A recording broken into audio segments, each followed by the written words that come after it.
Hello दोस्तों, नमस्कार, सुप्रभातम। मैं आपका दोस्त डी के व्यास एक बार पुनः व्यास एजुकेशन हब के इस प्लेटफॉर्म पर आपका हार्दिक अभिनंदन करता हूं। दोस्तों, हम 7 से 12वीं शताब्दी का भारत पढ़ रहे हैं और इसका हमने फर्स्ट पार्ट पढ़ लिया है। आज सेकंड पार्ट पे हम बात करने वाले हैं शाकंभरी के चौहान वंश के बारे में। किसके बारे में दोस्तों? शाकंभरी के चौहान वंश के बारे में, या जिसे चहमान वंश भी कहा जाता है, उस चहमान वंश के बारे में। दोस्तों, बात करें इस चहमान वंश का उत्कर्ष हम देखें तो हम प्रारंभिक रूप से जो सबसे महत्वपूर्ण काल रहा है वो 12वीं शताब्दी का काल रहा है। 12वीं शताब्दी के काल में इस वंश में बहुत प्रतापी, वीर और शक्तिशाली शासक हुए हैं। इस कालखंड में ही इस वंश को अत्यधिक पहचान मिली। वैसे 6वीं शताब्दी से 7वीं शताब्दी के मध्य इस राजवंश की स्थापना वासुदेव चौहान द्वारा की गई। किसके द्वारा की गई दोस्तों? वासुदेव चौहान द्वारा की गई। दोस्तों, मैंने आपको बताया 12वीं शताब्दी का जो कालखंड है वो कालखंड चौहान या चहमान वंश का एक शक्तिशाली पीरियड रहा है। दोस्तों ये चौहान वंश है। इस चहमान वंश का उद्भव या आविर्भाव कहाँ हुआ, इसके बारे में हम बात करें। दोस्तों, हम बात कर रहे हैं चहमान वंश के उद्भव के बारे में। दोस्तों, जो जांगल प्रदेश है प्राचीन काल में बीकानेर और नागौर के आसपास का क्षेत्र, उस बीकानेर और नागौर के आसपास के क्षेत्र में, जिसे हम प्राचीन काल में जांगल प्रदेश कहते थे, उस जांगल प्रदेश में इस चहमान वंश का प्रादुर्भाव हुआ। दोस्तों, इस जांगल प्रदेश की राजधानी अहिछत्रपुर हुआ करती थी। क्या हुआ करती थी दोस्तों? अहिछत्रपुर हुआ करती थी, जिसे जो जांगल प्रदेश है कालांतर में इसका नाम परिवर्तित हुआ और इसे सपादलक्ष नाम दिया गया। क्या नाम दिया गया दोस्तों? सपादलक्ष नाम दिया गया। तो जांगल के जो आसपास का जो क्षेत्र था उसे पहले जांगल कहा गया, बाद में इसका नाम सपादलक्ष कर दिया गया और इस सपादलक्ष क्षेत्र की राजधानी क्या थी? अहिछत्रपुर थी। क्या थी दोस्तों? अहिछत्रपुर थी। अब हम बात करें सपादलक्ष। सपादलक्ष का अर्थ होता है दोस्तों 1.25 लाख गांवों का क्षेत्र। क्या दोस्तों? 1.25 लाख गांवों का क्षेत्र। जो सपादलक्ष क्षेत्र है उस सपादलक्ष क्षेत्र का नाम सपादलक्ष इसलिए पड़ा क्योंकि उसके भूभाग या उसके क्षेत्र में लगभग 1.25 लाख गांव आते थे, इस कारण इसे सपादलक्ष कहा गया। अब बात करें कि जो चहमान वंश है, इस चहमान वंश की जानकारी के स्रोत हमें कौन कौन से देखने को मिलते हैं उनके बारे में। दोस्तों, सबसे पहले हम बात करें जो विग्रहराज सेकंड है, इस विग्रहराज सेकंड का एक हर्ष पाषाण लेख मिला है। क्या मिला है दोस्तों? हर्ष पाषाण लेख मिला है सांबर से, जो कि जयपुर में अवस्थित है। दोस्तों, इस पर एक तिथि भी अंकित है और वो तिथि है विक्रम संवत 1030। क्या दोस्तों? विक्रम संवत 1030 का लिखा हुआ विग्रहराज सेकंड का हर्ष पाषाण लेख मिला है, जिससे इस वंश के बारे में जानकारी प्राप्त होती है। इसके अलावा नेक्स्ट बात करें दोस्तों, जो सोमेश्वर है, उस सोमेश्वर के काल के बिजोलिया अभिलेख से भी हमें इस वंश के बारे में जानकारी मिलती है। दोस्तों, जो सोमेश्वर है, पृथ्वीराज चौहान तृतीय थे। उन पृथ्वीराज चौहान तृतीय के पिता सोमेश्वर, उन सोमेश्वर के द्वारा बिजोलिया में एक अभिलेख अंकित करवाया गया और उस अंकित अभिलेख से भी हमें चहमान वंश के बारे में जानकारी मिलती है। दोस्तों, इस सोमेश्वर के बिजोलिया अभिलेख में जो तिथि अंकित है वो तिथि है विक्रम संवत 1126 ईस्वी। तो लगभग ऐसा माना जाता है कि ये जो अभी हम शक संवत मानते हैं उस शक संवत का 1169 ईस्वी रहा होगा। नेक्स्ट, विग्रहराज चतुर्थ। विग्रहराज चतुर्थ के दिल्ली स्थित शिवालिक स्तंभ लेख से। दोस्तों, जो विग्रहराज चतुर्थ है उस विग्रहराज चतुर्थ ने दिल्ली में एक शिवालिक स्तंभ लेख का अंकन करवाया था, जिससे भी हमें इस चहमान वंश के बारे में जानकारी मिलती है। इसके अलावा और कौन से स्रोत है? इसके अलावा स्रोत है दोस्तों जयनायक का पृथ्वीराज विजय। दोस्तों, जो पृथ्वीराज तृतीय थे, पृथ्वीराज चौहान, उनके दरबारी कवियों में जयनायक भट्ट, वागीश्वर, चंद्रवरदाई ऐसे बड़े बड़े विद्वान वहां निवास करते थे। उनमें जयनायक भट्ट थे। उन जयनायक भट्ट ने एक पृथ्वीराज विजय नामक ग्रंथ की रचना की और इस पृथ्वीराज विजय नामक ग्रंथ में हमें चौहान वंश के बारे में जानकारी मिलती है। नेक्स्ट बात करें दोस्तों चंद्रवरदाई। चंद्रवरदाई ने एक ग्रंथ लिखा दोस्तों और वो ग्रंथ था पृथ्वीराज रासो है। इस पृथ्वीराज रासो से भी हमें चहमान वंश के बारे में जानकारी मिलती है। दोस्तों, और भी अन्य स्रोत हैं, ठीक है, वो उन स्रोतों से भी हमें किसके बारे में, इस चौहान वंश के बारे में जानकारी मिलती है, ठीक है। उनमें सिक्के हो गए, अभिलेख हो गए। इसके अलावा हम बात करें जो विदेशी यात्री हैं, उन्होंने इस काल में भ्रमण किया और भ्रमण कर इन्होंने जो चौहान साम्राज्य है उस चौहान साम्राज्य के बारे में कुछ न कुछ लेख अंकित किए। उनमें हम बात करें अलबरूनी की, इसके अलावा अली हसन निजामी, कौन? अली हसन निजामी हो गया, फरिश्ता हो गया, उत्बी हो गया, आदि जो विदेशी मुस्लिम राजदूत थे, उन मुस्लिम राजदूतों द्वारा भी इस चौहान वंश का उल्लेख किया गया है। अब हम बात करें दोस्तों जो चौहान वंश है, इस चौहान वंश का राजनीतिक इतिहास किस प्रकार का रहा है। हम देखिए प्रारंभिक काल में इतने ज़्यादा शक्तिशाली शासक इसमें नहीं हुए। मैंने बताया कि इसका जो चौहान वंश है, इसका जो सबसे शक्तिशाली पीरियड था वो 12वीं शताब्दी का पीरियड था। कौन सा? 12वीं शताब्दी का पीरियड था। लेकिन कुछ बीच बीच में महत्वपूर्ण शासक हुए, उन शासकों के बारे में हम बात करने वाले हैं और उन राजा महाराजाओं के बारे में एग्जामिनर क्या क्या पूछता है उस पर हम चर्चा करने वाले हैं। सबसे पहले हम बात करें तो संस्थापक के बारे में। मैंने बताया कि जो 6वीं शताब्दी और 7वीं शताब्दी के मध्यांतर में किसने, वासुदेव चौहान ने शाकंभरी के जो आसपास का इलाका था उस आसपास के इलाके में चौहान साम्राज्य की स्थापना की। किसकी दोस्तों? चौहान साम्राज्य की स्थापना की। वासुदेव चौहान के बाद उसका पुत्र सामंतराज शासक बनता है। दोस्तों यह ऐसा माना जाता है इस वंश का शक्तिशाली शासक हुआ है जिसका उल्लेख बिजोलिया शिलालेख में भी हमें देखने को मिलता है। किसमें दोस्तों? बिजोलिया।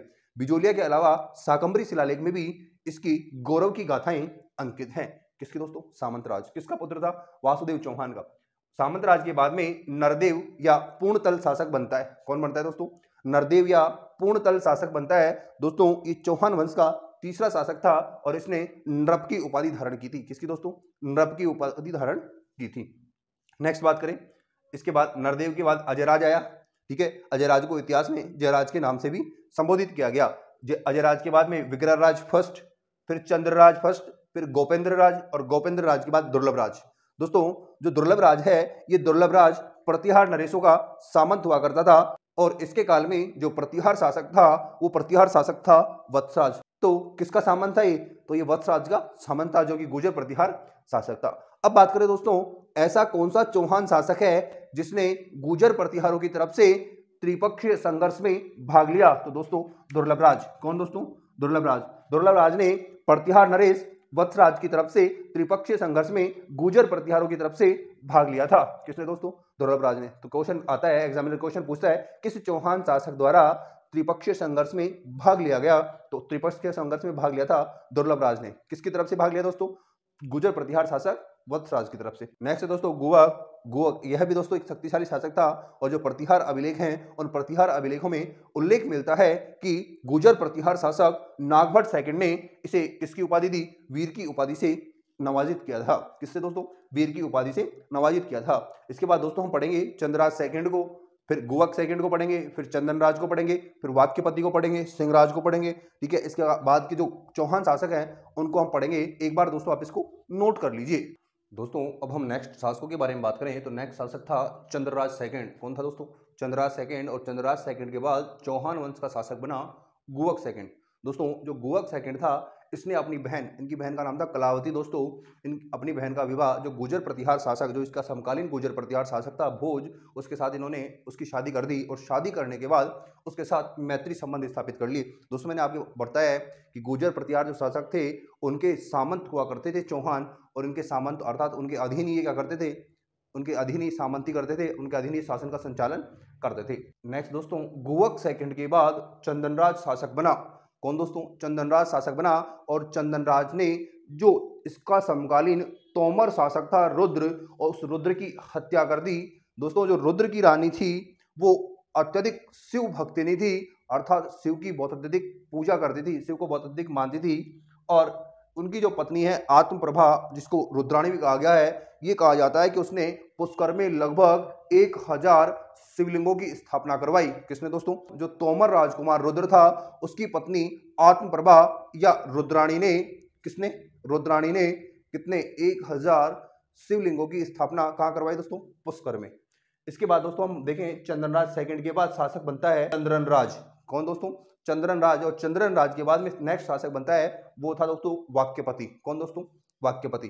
पृथ्वीराज विजय में दोस्तों इसे 188 युद्धों का विजेता कहा गया है।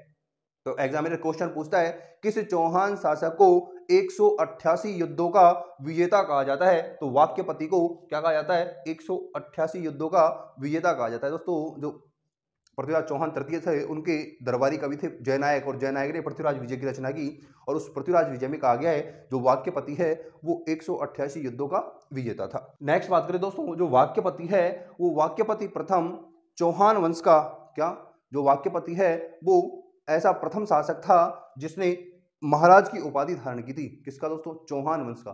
तो वाक्यपति प्रथम चौहान वंश का प्रथम शासक था जिसने महाराज की उपाधि धारण की। किसकी दोस्तों?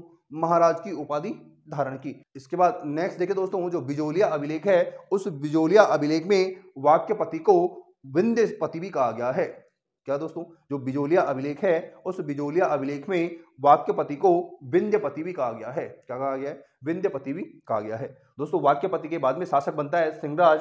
सिंहराज दोस्तों यह चौहान वंश का प्रथम शासक था जिसने प्रभुता संपन्न चौहान वंश की स्थापना की।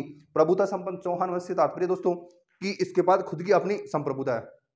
तो ऐसा राज्य है जिसके पास आंतरिक तथा बाहरी दोनों प्रकार की, क्या, आंतरिक शक्तियां और बाहरी शक्तियां। तो कोई राज्य है वो निर्णय ले सकता है कि आंतरिक रूप से वो अपने अंदर क्या कर सकता है उसके बारे में भी, और बाहरी राज्यों के साथ संबंध बनाने नहीं बनाने उसके बारे में भी।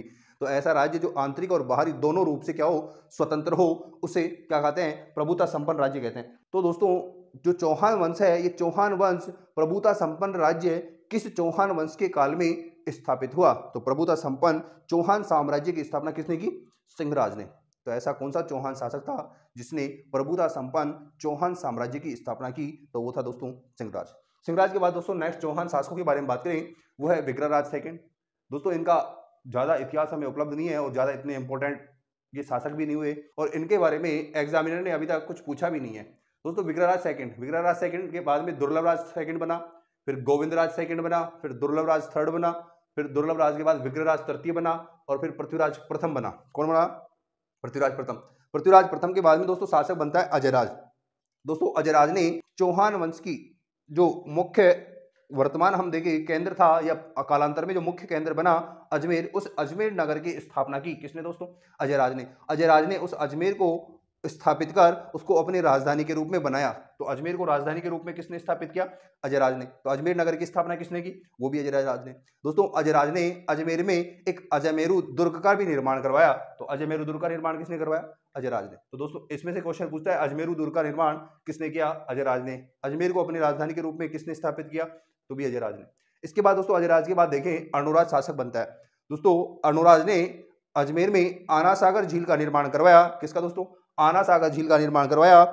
जो अभिलेख है दोस्तों उन अभिलेख और लेखों में कहा जाता है कि जो अर्णोराज है उस अर्णोराज को उसके बड़े पुत्र जगदेव ने मार दिया था। तो जगदेव ने किसकी हत्या कर दी? अपने पिता की हत्या कर दी। इस कारण जगदेव को चौहान वंश का पितृहंता कहा जाता है। किसका दोस्तों? चौहान वंश का पितृहंता कहा जाता है। किसको? जगदेव को कहा जाता है। किस कारण दोस्तों? जगदेव ने अपने पिता की क्या कर दी? हत्या कर दी। इस कारण जगदेव को चौहान वंश का पितृहंता कहा जाता है। नेक्स्ट बात करें विग्रहराज फोर्थ। दोस्तों विग्रहराज फोर्थ का शासनकाल देखें 1153 से 1163 ईस्वी तक इनका शासनकाल रहा। इनके उपनामों के बारे में बात करें तो इनके उपनाम हमें देखने को मिलते हैं कवि बांधव और विशल देव। क्या दोस्तों? कवि बांधव और विशल देव। दोस्तों कवि बांधव की जो उपाधि है वो कवि बांधव की उपाधि पृथ्वीराज विजय के रचनाकार या लेखक जयनायक द्वारा दी गई। तो एग्जामिनर क्वेश्चन ये भी पूछता है कि विग्रहराज चतुर्थ को कवि बांधव किसने कहा? तो किसने कहा? जयनायक ने। ठीक है। इनकी उपाधियां और उपाधियों के बारे में देखें तो उपाधियां हैं परम भट्टारक की उपाधि इन्होंने धारण की, महाराजा धीराज की उपाधि धारण की, परमेश्वर की उपाधि धारण की और कवि बांधव तो मैंने आपको बताया कि कवि बांधव किसने कहा? जयनायक ने। दोस्तों विग्रहराज जो चतुर्थ है, विग्रहराज चतुर्थ एक शक्तिशाली शासक था। क्या? शक्तिशाली शासक था। शक्तिशाली शासक के साथ साथ दोस्तों एक विद्वान भी था और विद्वानों का संरक्षक भी था। दोस्तों ये एक बड़ा संस्कृत का अनुयायी था और इसने अजमेर में एक संस्कृत विद्यालय की स्थापना की। कालांतर में हम देखें दोस्तों जब मोहम्मद गोरी हमारे यहाँ आता है तो मोहम्मद गोरी ने उनका जो गुलाम था कुतुबुद्दीन ऐबक, उस कुतुबुद्दीन ऐबक को कहकर इस संस्कृत विद्यालय को तोड़वा दिया और इसके स्थान पर एक मस्जिद बनवा दी जिसे वर्तमान में 2.5 दिन के झोपड़े के नाम से जाना जाता है। तो दोस्तों एक बार आप इसको नोट कर लीजिए, फिर हम विग्रहराज या बिसल देव के बारे में आगे की चर्चा करने वाले हैं। दोस्तों अब विग्रहराज चतुर्थ के बारे में नेक्स्ट बात करें हम तो विग्रहराज चतुर्थ ने एक हरिकेली नामक संस्कृत नाटक की रचना की थी। दोस्तों किसकी? हरिकेली नामक संस्कृत नाटक की रचना की। दोस्तों जो हरिकेली नामक संस्कृत नाटक है इसकी कुछ पंक्तियों का अंकन हमें 2.5 दिन के झोंपड़े की जो सिटियां हैं उन पर देखने को मिलता है। नेक्स्ट बात करें दोस्तों जो विग्रहराज चतुर्थ है जिन्होंने हरिकेली नाटक की रचना की, तो इस हरिकेली नाटक रचना का आधार क्या था? तो आधार था दोस्तों जो भारवी की रचना है किरातार्जुनीयम, उस किरातार्जुनीयम का अनुकरण करते हुए विग्रहराज चतुर्थ ने हरिकेली नामक नाटक की रचना की। किसकी दोस्तों? हरिकेली नामक नाटक की रचना की। तो किसको आधार मानकर? ये भारवी की जो रचना थी किरातार्जुनीयम उसको आधार मानकर या उसका अनुकरण करते हुए विग्रहराज चतुर्थ ने हरिकेली नाटक की रचना की। नेक्स्ट बात करें दोस्तों, मैंने कहा विग्रहराज स्वयं क्या था, विद्वान था, और विद्वान होने के कारण उसने अनेक विद्वानों को अपने दरबार में संरक्षण प्रदान किया। उनमें सबसे प्रमुख जो विद्वान है वो सोमदेव को माना जाता है। किसको माना जाता है दोस्तों? सोमदेव को माना जाता है। और सोमदेव ने ललित विग्रहराज की रचना की। कौन से ग्रंथ की दोस्तों? ललित विग्रहराज नामक ग्रंथ की रचना की। नेक्स्ट देखिए दोस्तों, विग्रहराज चतुर्थ। इस विग्रहराज चतुर्थ ने टोंक के समीप एक बिसलपुर नामक गांव की स्थापना की। किसकी दोस्तों? एक बिसलपुर नामक गांव की स्थापना की तथा उस गांव के समीप एक झील का निर्माण करवाया गया जिसे बिसलपुर झील का नाम दिया गया। तो बिसलपुर झील का नाम और बिसलपुर नामक गांव दोनों किसने बसाए? विग्रहराज चतुर्थ ने। किसने दोस्तों? विग्रहराज चतुर्थ ने। दोस्तों विग्रहराज चतुर्थ के बाद अपर गांगेय शासक बनता है। दोस्तों ये विग्रहराज चतुर्थ का पुत्र था, लेकिन जो पृथ्वीराज सेकंड है उस पृथ्वीराज सेकंड ने अपर गांगेय की क्या कर दी? हत्या कर दी। दोस्तों जो अपर गांगेय है इसकी हत्या करने के पीछे राज ये था कि जो विग्रहराज चतुर्थ था उसका बड़ा भाई था जगदेव। कौन था? जगदेव। तो परंपरा के हिसाब से जगदेव को शासक होना चाहिए था, लेकिन जगदेव शासक नहीं बना और अपने पिता के अधिकार को प्राप्त करने के लिए पृथ्वीराज सेकंड ने विग्रहराज चतुर्थ के पुत्र अपर गांगेय को मार दिया और शासक बन गया। नेक्स्ट बात करें दोस्तों, सोमेश्वर। दोस्तों ये पृथ्वीराज सेकंड के चाचा थे। किसके दोस्तों? पृथ्वीराज सेकंड के चाचा थे। इसका मतलब जो पृथ्वीराज सेकंड है उसके पिता जगदेव और विग्रहराज तीनों आपस में क्या थे? भाई थे। तो सोमेश्वर, जगदेव और विग्रहराज तीनों आपस में क्या हो गए? भाई हो गए। ये पृथ्वीराज किसके? सेकंड के चाचा थे। इनका विवाह त्रिपुरी नरेश की राजकुमारी कपूरी देवी के साथ हुआ था। किसके साथ दोस्तों? कपूरी देवी के साथ हुआ था। दोस्तों इनके दो संतानें हुई और दो पुत्रों में हम देखें, एक पुत्र था पृथ्वीराज चौहान तृतीय और एक था हरिराज। कौन था? पृथ्वीराज चौहान तृतीय और हरिराज। बात करें दोस्तों, जो सोमेश्वर है उस सोमेश्वर के बाद शासक बनता है पृथ्वीराज चौहान तृतीय। दोस्तों एग्जामिनर क्वेश्चन पूछता है जो क्योंकि ये पृथ्वीराज चौहान तृतीय इस वंश का सबसे शक्तिशाली शासक हुआ है और इसके बारे में सबसे अधिक क्वेश्चन पूछे जाते हैं। नेक्स्ट, पिता कौन था? सोमेश्वर। माता कपूरी देवी जो कि त्रिपुरी राजवंश की राजकुमारी थी। किसकी दोस्तों? त्रिपुरी राजवंश की राजकुमारी थी। अन्य नाम देखें, राय पिथौरा। दोस्तों इनके एक दरबारी कवि हुआ जयनायक और जयनायक ने इन्हें राय पिथौरा कहा। क्या कहा? राय पिथौरा कहा है। बात करें दोस्तों, जब पृथ्वीराज चौहान की आयु बहुत कम थी तभी उनके पिता सोमेश्वर का देहांत हो जाता है। किसका दोस्तों? सोमेश्वर का देहांत हो जाता है। अतः अल्प वयस्कता के कारण ये शासन की बागडोर नहीं संभाल पाते और इनके संरक्षण के लिए, अर्थात शासन किसके आधार पर चलाए, किसके साथ चलाए, तो उनको संरक्षण प्रदान करने के लिए इन्होंने अपनी माता का मंत्री, ठीक है, जिनकी माता थी कपूरी देवी, उन कपूरी देवी का एक मंत्री था जिसका नाम था कैम्बास। क्या नाम था दोस्तों? कैम्बास। और उस कैम्बास की सहायता से इन्होंने जब तक ये वयस्क नहीं हुए तब तक शासन का कार्यभार संभाला। हम बात करें दोस्तों, वास्तविक रूप से पृथ्वीराज चौहान तृतीय ने 1180 ईस्वी में शासन की बागडोर संभाली। अब तक तो किसके साथ मिलकर के काम कर रहा था? जो उनकी माता का मंत्री था कैम्बास, उस कैम्बास के साथ मिलकर के वो शासन चला रहे थे। लेकिन वास्तविक रूप से शासन संबंधी निर्णय लेने उन्होंने कब प्रारंभ किए? वो 1180 ईस्वी से उन्होंने शासन संबंधी निर्णय स्वयं लेने प्रारंभ किए। अब बात करें पृथ्वीराज चौहान के सैन्य अभियानों के बारे में। किसके बारे में दोस्तों? पृथ्वीराज चौहान के सैन्य अभियानों के बारे में। सबसे पहले हम बात करें 1182 ईस्वी में पृथ्वीराज चौहान ने चंदेल शासक परमर्दी देव को पराजित कर उसकी राजधानी महोबा पर अधिकार कर लिया। किसको दोस्तों? चंदेल शासक परमर्दी देव को पराजित कर उसकी राजधानी महोबा पर क्या कर लिया? अधिकार कर लिया। दोस्तों इस युद्ध में जो गैडवाल वंश का, कन्नौज का जो गैडवाल वंश है, उस कन्नौज के गैडवाल वंश का इस समय शासक था जयचंद्र। और इस समय जयचंद्र के दो सरदार थे, आला और उदल। आला और उदल ने चंदेल शासक परमर्दी देव की सहयोग के लिए इन्होंने परमर्दी देव की तरफ से युद्ध किया, लेकिन पृथ्वीराज चौहान तृतीय ने इन्हें पराजित कर दिया। अब दोस्तों एक लेख मिलता है। क्या मिलता है? एक कालिंजर से एक लेख मिलता है और वो लगभग 1201 ईस्वी का है। कब का है? 1201 ईस्वी का है, जिसमें यह लिखा गया है कि जो चंदेल शासक परमर्दी देव है, इस चंदेल शासक परमर्दी देव ने दक्षिणाधिपति की उपाधि धारण की थी। तो दोस्तों इससे अनुमान ये लगाया जाता है कि जो चंदेल शासक परमर्दी देव है, इसने शायद 1192 में जो तराइन का युद्ध हुआ सेकंड, ठीक है, तो सेकंड तराइन के युद्ध के बाद इसने पुनः महोबा पर अधिकार कर लिया, क्योंकि पृथ्वीराज चौहान को तो क्या कर दिया था, बंदी बना करके अपने साथ ले गया था और ले जा करके उन्हें यातनाएं दे करके मार दिया गया था। तो ऐसा माना जाता है कि 1192 ईस्वी का जो सेकंड तराइन का युद्ध हुआ, उसके बाद चंदेल शासक परमृतिदेव ने अपनी राजधानी महोबा पर पुनः अधिकार कर लिया था। इसके बाद नेक्स्ट देखिए दोस्तों, इसके बाद जेजाग भुक्ति के जो चंदेल थे, उन जेजाग भुक्ति के चंदेलों पर आक्रमण करता है पृथ्वीराज चौहान तृतीय और उनको पराजित कर उन पर अधिकार कर लेता है। तो बुंदेलखंड का क्षेत्र भी किसके अधीन हो जाता है, पृथ्वीराज चौहान तृतीय के अधीन हो जाता है। और इसके बारे में उल्लेख मिलता है हमें मदनपुर लेख से। किससे दोस्तों, मदनपुर लेख से।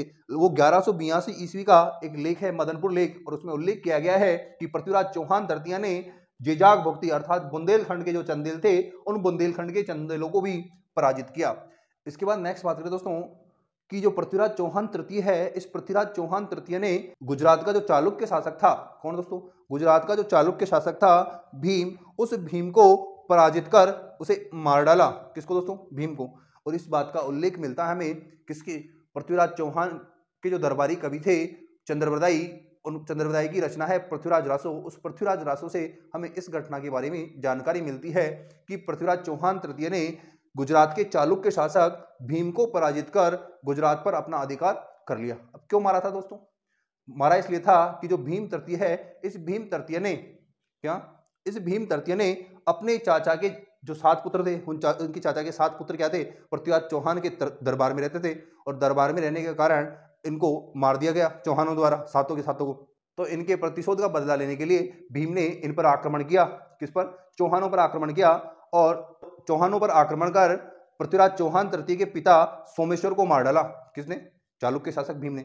जब चालुक्य शासक भीम ने पृथ्वीराज चौहान के पिता सोमेश्वर को मारा, तो पृथ्वीराज चौहान तृतीय को क्या, जब वो शासक बना तो उसने उसका प्रतिशोध लेने के लिए किस पर, पुनः भीम पर आक्रमण किया, और भीम पर आक्रमण किया और भीम को मार डाला। तो अपने पिता का प्रतिशोध लेने के लिए तो पृथ्वीराज चौहान तृतीय ने आक्रमण किया था, और चालुक्य शासक भीम ने अपने चाचा के 7 पुत्रों को जब चौहान वंश के दरबार में मार दिया गया, तो उनका बदला लेने के लिए भीम ने उनके पिता सोमेश्वर को मार दिया था।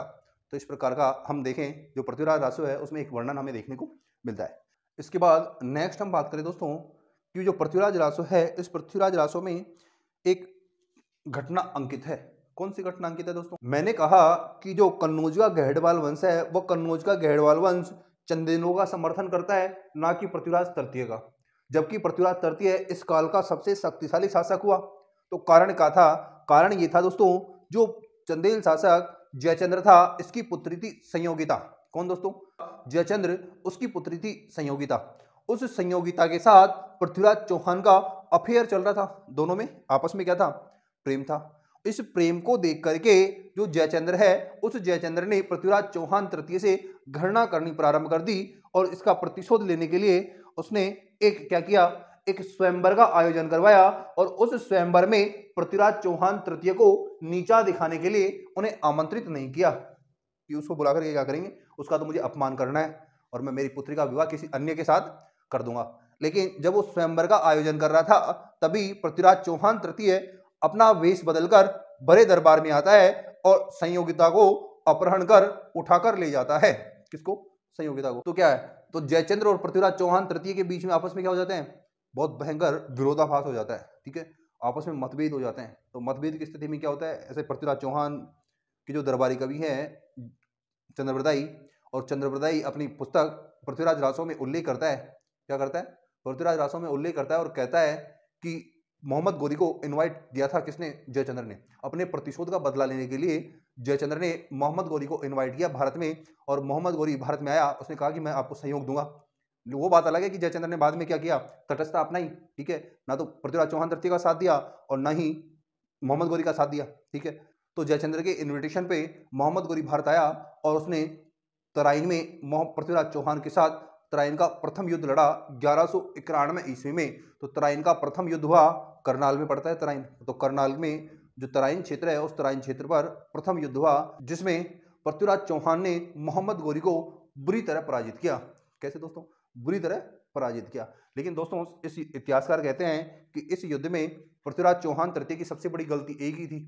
क्या गलती थी, कि उसने अपनी अदूरदर्शिता का परिचय दिया। किसका, अदूरदर्शिता का परिचय दिया और उसने जो मोहम्मद गोरी है उस मोहम्मद गोरी को छोड़ दिया। अब वो मोहम्मद गोरी क्या है, पुनः वापस ईरान चला गया। ठीक है, 1 वर्ष तक उसने जो पृथ्वीराज चौहान तृतीय के प्रतिद्वंदी शासक थे, ठीक है, अर्थात जिनका अपमान पृथ्वीराज चौहान तृतीय ने किया था, ऐसे शासकों को उसने इकट्ठा किया और धीरे धीरे ऐसी शक्तियों को इकट्ठा कर उसने खुद ने भी 1 साल तक अपनी शक्ति को मजबूत किया और पुनः 1192 ईस्वी में तराइन के दूसरे युद्ध के लिए वहीं तराइन क्षेत्र में आ जाता है। दोस्तों इस बार पृथ्वीराज चौहान तृतीय पराजित होता है और मोहम्मद गोरी उसे बंदी बनाकर अपने साथ ले जाता है। दोस्तों कई इतिहासकार कहते हैं कि इस युद्ध में ही पृथ्वीराज चौहान तृतीय मर जाते हैं। कुछ इतिहासकार कहते हैं कि उन्हें यातना दे करके जेल में मार दिया जाता है। कुछ इतिहासकार कहते हैं, जैसे पृथ्वीराज चौहान तृतीय का जो दरबारी कवि था पृथ्वीराज रासो, उसमें कहा गया है कि उसको साथ में ले गए और जेल में बंद कर दिया गया, उनकी आंखें फोड़ दी गई। ठीक है, लेकिन पृथ्वीराज चौहान तृतीय शब्दवेदी बांध चलाना जानता था। तो जो पृथ्वीराज रासो है उसमें दोस्तों एक जगह है, कुछ पंक्तियां अंकित है जिसमें कहा गया है 4 बास 24 गज अंगुल अष्ट प्रधान, क्या 4 बास 24 गज अंगुल अष्ट प्रधान, ता ऊपर सम्राट है मत चूके चौहान। अर्थात जो उसका दरबारी कवि है चंद्रप्रदाई, वो पृथ्वीराज चौहान को कहता है, अब वो बड़ी सभा में आता है, वो कहता है कि शब्दवेदी बाण चलाना जानता है। तो मोहम्मद गोरी के सामने उसको पेश किया जाता है, बोले चला, तो चला क्या, बाण, उसको तीर और बाण दे दिए गए। अब अपने प्रतिशोध का बदला लेने के लिए चंद्रप्रदाई भी वहीं खड़ा था। तो चंद्रप्रदाई ने अपने अंदाजे से कहा कि इतनी ऊंचाई पर सम्राट बैठा हुआ है और उस ऊंचाई पर आपको बाण चलाना है और उसको समाप्त करना है। तो चंद्रप्रदाई ने मुहावरा बोला, 4 बांस 24 गज अंगुल अष्ट प्रदान, ता ऊपर सम्राट है मत चूके चौहान। तो उस प्रकार से जो पृथ्वीराज चौहान है उसने गोरी की तरफ बाण चलाया और गोरी की हत्या हो जाती है। तो इस प्रकार की जो इतिहास है वो हमें देखने को मिलता है, सबके अलग अलग महत्व थे। तो पहला तराइन का प्रथम युद्ध कब हुआ, 1191 ईस्वी में। किस किस के बीच में, मोहम्मद गौरी और पृथ्वीराज चौहान के बीच में। ठीक है, कौन विजय हुआ, पृथ्वीराज चौहान तृतीय विजयी हुआ। इसके 1 वर्ष उपरांत फिर तराइन का दूसरा युद्ध होता है 1192 ईस्वी में। इसमें कौन विजेता होता है दोस्तों, इसमें मोहम्मद गौरी विजेता होता है। क्यों होता है, क्योंकि प्रथम युद्ध के बाद पृथ्वीराज चौहान ने अपनी अदूरदर्शिता का परिचय देते हुए मोहम्मद गौरी का पीछा नहीं किया और उसे खदेड़ा नहीं। इस कारण से मोहम्मद गौरी को बल मिल गया और उसने 1 साल तक अपनी सेना को मजबूत किया और पुनः 1192 ईस्वी में तराइन के दूसरे युद्ध के लिए आ पहुंचा। और तराइन का दूसरा युद्ध होता है जिसमें पृथ्वीराज चौहान तृतीय की क्या हो जाती है, पराजय होता है। दोस्तों तराइन के दूसरे युद्ध के बाद ऐसा कहा जाता है कि जो तराइन का दूसरा युद्ध है ये भारतीय इतिहास का एक निर्णायक युद्ध हुआ। कैसा युद्ध हुआ, एक निर्णायक युद्ध हुआ। और इस निर्णायक युद्ध के कारण जब पृथ्वीराज चौहान तृतीय पराजित हो गया तो भारत में जो हिंदू सत्ता है वो समाप्त हो गई। कहाँ से, दिल्ली से। और दिल्ली सल्तनत पर, भारत पर पहली बार मुस्लिम सत्ता की स्थापना हो गई। किसके बाद, तराइन के युद्ध के बाद। दोस्तों बात करें पृथ्वीराज जो चौहान है, पृथ्वीराज चौहान एक महान सेना नायक तो था ही, साथ के साथ वह विद्वान और विद्वानों का संरक्षक भी था। क्या दोस्तों, विद्वान और विद्वानों का संरक्षक भी था। उसके दरबार में जयनायक भट्ट, जिसने पृथ्वीराज विजय की रचना की, कौन कौन, उसके दरबार में पृथ्वीराज विजय के रचनाकार जयनायक भट्ट, विद्यापति गौड़, पृथ्वी भट्ट, वागीश्वर, जनार्दन, विश्वरूप, चंद्रप्रदाई, जिसने पृथ्वीराज रासो की रचना की, ऐसे बड़े बड़े विद्वान निवास करते थे। दोस्तों एग्जामिनर पूछता है वागीश्वर किस चौहान शासक के दरबारी कवि थे, तो वागीश्वर किसके हैं, पृथ्वीराज चौहान तृतीय के दरबारी कवि हैं। तो आप नोट कर लीजिए, पृथ्वीराज चौहान के दरबार में जयनायक भट्ट जिन्होंने पृथ्वीराज विजय की रचना की, जनार्दन, इसके बाद विद्यापति गौड़, फिर वागीश्वर, इसके अलावा देखिए हम नेक्स्ट विश्वरूप, विश्वरूप के अलावा चंद्रप्रदाई जिसने पृथ्वीराज रासो की रचना की। ऐसे बड़े बड़े दरबारी या विद्वान पृथ्वीराज चौहान तृतीय के दरबार में निवास करते थे। अब नेक्स्ट दोस्तों हम बात करेंगे मालवा के परमार शासकों के बारे में। दोस्तों एक बार आप इसको नोट कर लीजिए, जो मैंने बताया आपको उसको भी नोट कर लीजिए, ठीक है, और इसको भी नोट कर लीजिए। दोस्तों अब हम नेक्स्ट बात कर रहे हैं मालवा के परमार वंश के बारे में। किसके बारे में दोस्तों, मालवा के परमार वंश के बारे में। दोस्तों हमने एक सिद्धांत पढ़ा था, वो था अग्निकुल से उत्पत्ति का सिद्धांत, अर्थात कुछ राजपूत जातियों का अग्निकुल से उत्पन्न होना बताया गया है। और उस अग्निकुल में बताया गया है कि इस अग्निकुल से जिन 4 राजपूत राजवंशों की उत्पत्ति हुई उनमें परमार, प्रतिहार, चौहान और चालुक्य राजवंश था। कौन कौन सा दोस्तों, परमार, प्रतिहार, चौहान व चालुक्य राजवंश था। एग्जामिनर कई बार क्वेश्चन डायरेक्टली यह पूछ लेता है कि अग्निकुल से उत्पन्न राजपूत वंशों के बारे में बताइए कि यह कौन कौन से अग्निकुल से उत्पन्न राजपूत राजवंश है। तो परमार, प्रतिहार, चौहान और चालुक्य किससे उत्पन्न है? अग्निकुल से उत्पन्न राजपूत वंश है। उसी अग्निकुल से उत्पन्न एक राजपूत वंश परमारों के बारे में अब हम पढ़ने वाले हैं। दोस्तों, इस परमार वंश के बारे में जानकारी की बात करें तो परमार काल में एक प्रसिद्ध कवि हुए हैं जिनका नाम है दोस्तों पद्मगुप्त। क्या नाम है? पद्मगुप्त। परमार कालीन प्रसिद्ध कवि पद्मगुप्त का एक ग्रंथ है जो कि एग्जाम में कई बार एग्जामिनर पूछ चुका है, वो है नव सहसांक चरित्र। कौन सा है दोस्तों? नव सहसांक चरित्र।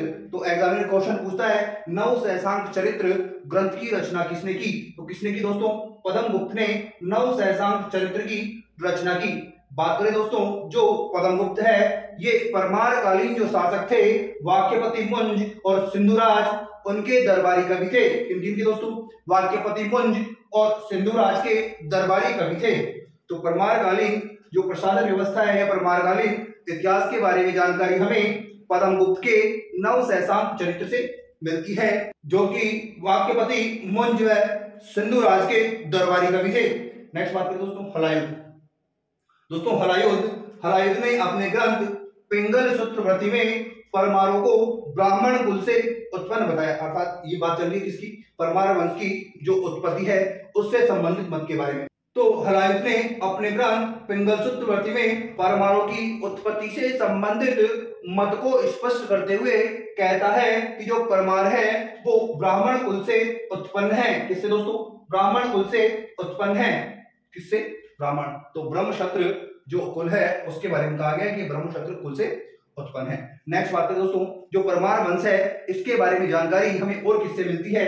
दोस्तों, परमार कालीन शासक था सीएक सेकंड और उस सीएक सेकंड से हर्षोल अभिलेख से। किससे दोस्तों? परमार कालीन शासक सीएक सेकंड के हर्षोल अभिलेख से, जो कि लगभग 948 ईस्वी का है, इससे तथा वाक्यपति मुंज के उज्जैन अभिलेख से किसके बारे में? परमार वंश के बारे में जानकारी मिलती है। दोस्तों कौन? वाक्यपति मुंज और सीएक सेकंड दोनों कौन है? परमार कालीन शासक है। सीएक सेकंड का अभिलेख तो कौन सा है? हर्षोल अभिलेख। तो एग्जामिनर डायरेक्ट आपसे क्वेश्चन पूछता है कि हर्षोल अभिलेख का संबंध किस परमार शासक से है? तो सीएक सेकंड से हर्षोल अभिलेख का संबंध है। नेक्स्ट, वाक्यपति मुंज का उज्जैन अभिलेख। तो डायरेक्ट एग्जामिनर ये पूछेगा निम्न में से कौन कौन से अभिलेखों से परमार वंश के बारे में जानकारी मिलती है? तो कौन कौन से हैं दोस्तों? हर्षोल अभिलेख हो गया और उज्जैन अभिलेख। डायरेक्ट ये पूछ ले कि हर्षोल अभिलेख किसके काल का है? तो सीएक के काल का। ठीक है। और वाक्यपति मुंज की जानकारी किस अभिलेख से मिलती है? तो उज्जैन अभिलेख से मिलती है। नेक्स्ट, मेरुतुंग। दोस्तों, मेरुतुंग ने प्रबंध चिंतामणि की रचना की और इसमें परमार वंश के बारे में उल्लेख किया। तो मेरुतुंग की प्रबंध चिंतामणि में भी परमार वंश के बारे में जानकारी मिलती है। नेक्स्ट, हमने बात कर ली इनकी उत्पत्ति संबंधी कुछ मत था वो। ठीक है। इनके बारे में जो ऐतिहासिक सोर्स हैं जहां से परमार वंश के बारे में जानकारी मिलती है उनके बारे में। अब बात करेंगे दोस्तों परमारकालीन शासकों के बारे में, अर्थात परमारों का इतिहास कैसा रहा है उसके बारे में। सबसे पहले बात करें परमारों के इतिहास की, तो परमार वंश की स्थापना 10वीं शताब्दी में उपेंद्र नामक शासक ने की, जिसका उल्लेख अभिलेखों में कृष्णराज भी मिलता है। क्या मिलता है? कृष्णराज। तो उपेंद्र व कृष्णराज दोनों क्या है? समकक्ष हैं, अर्थात उपेंद्र को क्या कहा गया है? कृष्णराज कहा गया है। दोस्तों, धारा नगरी परमारों की राजधानी हुआ करती थी। कौन सी नगरी दोस्तों? धारा नगरी। तो धारा नगरी परमारों की क्या थी? राजधानी थी। नेक्स्ट बात करें दोस्तों उदयपुर लेक। उदयपुर लेक है दोस्तों जिसमें जो कृष्णराज है जो कि परमार वंश का संस्थापक है उसे द्विज वर्ग रत्न कहा गया है। क्या कहा गया दोस्तों? द्विज वर्ग रत्न कहा गया है। किसमें? उदयपुर लेक में। तो एग्जामिनर क्वेश्चन पूछेगा कि उदयपुर लेक में कृष्णराज को किस उपाधि से सम्मानित किया गया है? तो द्विज वर्ग रत्न। कौन सा? द्विज वर्ग रत्न। दोस्तों ये भी पूछ सकता है कि द्विज वर्ग रत्न की उपाधि से किस परमार शासक को सम्मानित किया गया है? तो कृष्णराज को। नेक्स्ट बात करें कृष्णराज। दोस्तों जो उपेंद्र संस्थापक था या कृष्णराज जो कि परमार वंश का संस्थापक था, उसके बाद वैरी सिंह फर्स्ट शासक बनता है, उसके बाद सीएक फर्स्ट बनेगा, फिर वाक्यपति फर्स्ट बनेगा और फिर वैरी सिंह सेकंड बनेगा।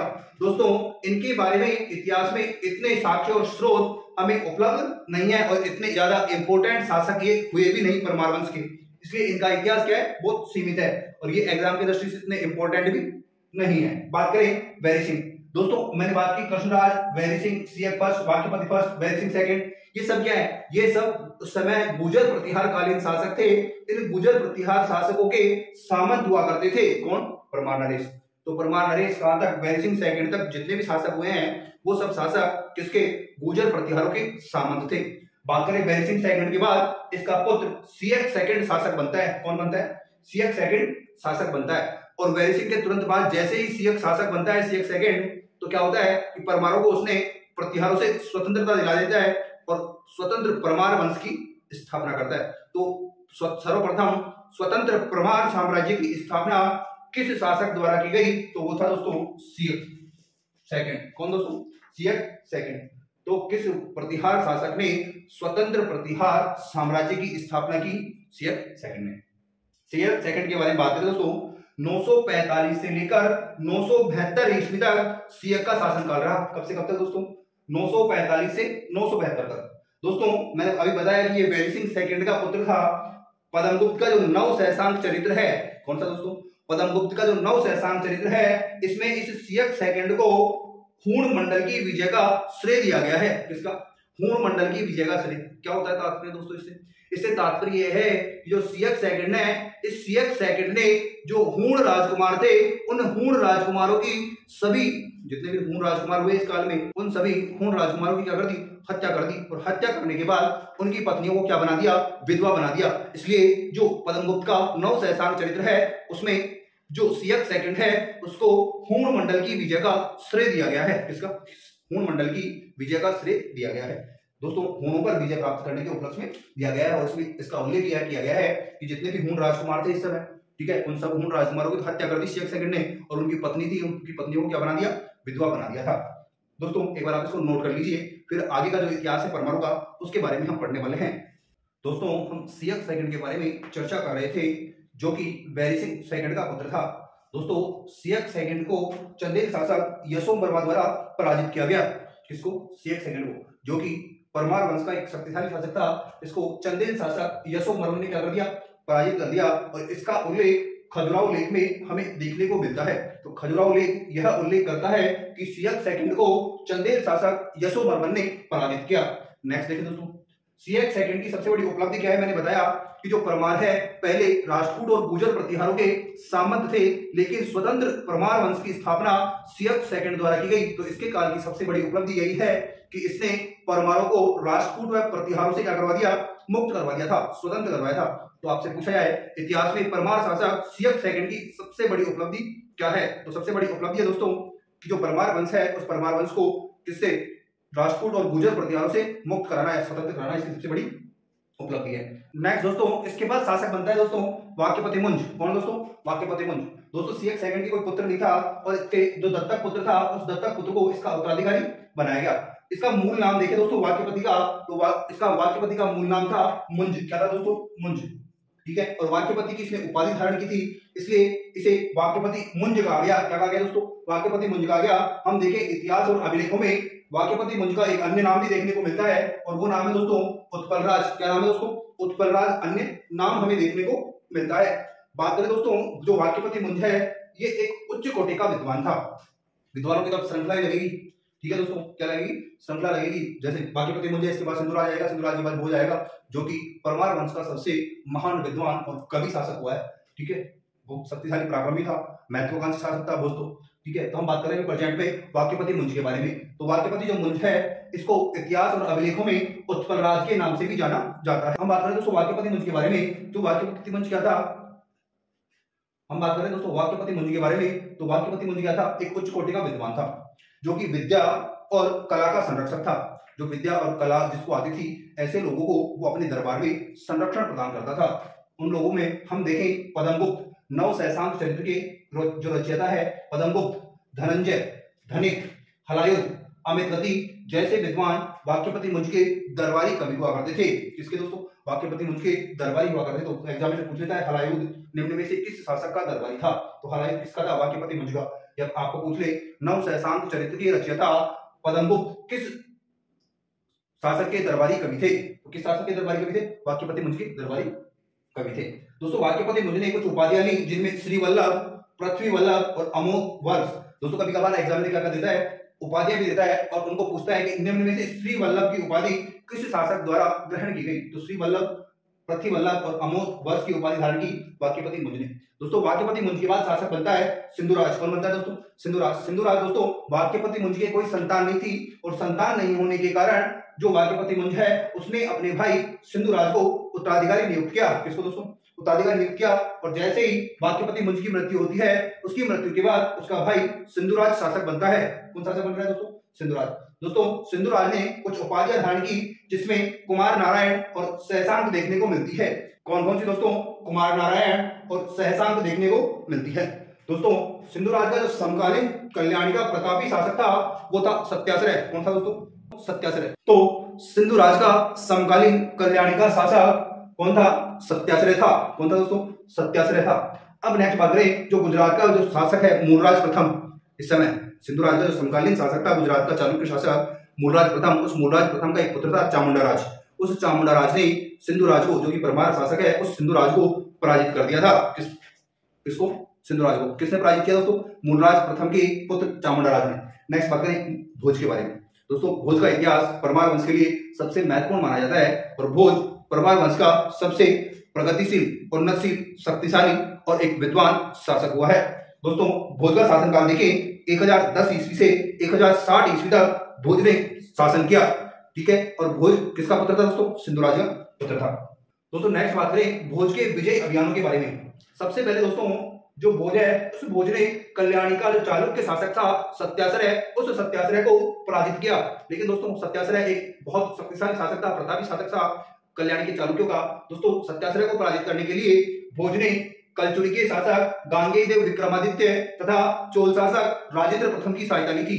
तो आपको एग्जामिनर पूछे कि भोज ने कल्याणी के चालुक्य शासक सत्याश्रय को पराजित करने के लिए किन किन शासकों की मदद ली, या एग्जामिनर पूछे कि भोज ने सत्याश्रय के विरुद्ध अभियान में किस किस शासकों की सहायता ली, तो कलचुरी शासक गांगेय विक्रमादित्य तथा चोल शासक राजेंद्र प्रथम ने किसको? कल्याणी शासक सत्याश्रय को पराजित करने में किसकी मदद की? भोज की मदद की।